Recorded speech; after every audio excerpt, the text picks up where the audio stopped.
found that students didn't understand why they were getting a certain grade, and they also didn't understand the amount of work they needed to do to raise their grades. So students, for example, students with a D would do one homework assignment and then,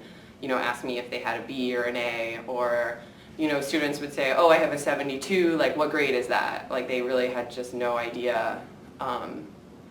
like what letter grades and how they translated to number grades, like how assignments impact their grade, like how a major assignment would count more than homework. So I went through different variations of this. The first thing I tried was really general,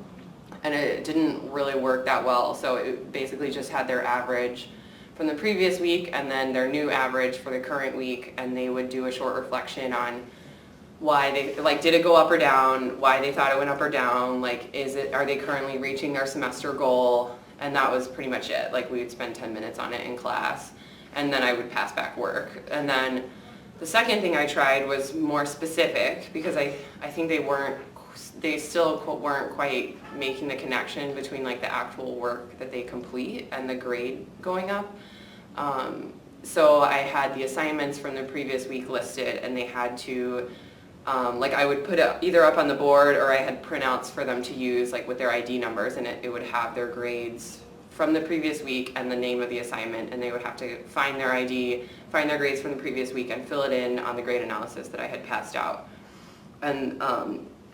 so then they started, like, just their conversations, I started hearing them being like, oh yeah, like I didn't do that, I didn't do any work that day, or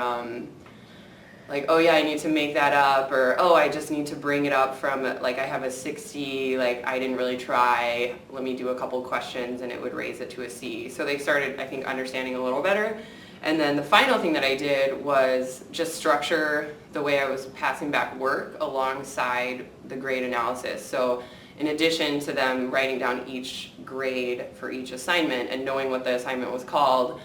like we had a checklist underneath about whether or not they needed to redo the assignment, and my threshold was an 80, so if they got below an 80, they like had to check that they were going to revise the assignment.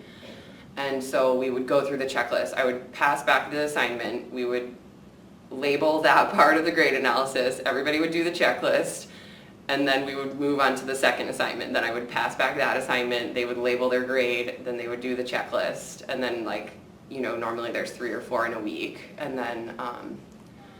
and so I found that was the most effective because it was just really concrete, and there was no way that they could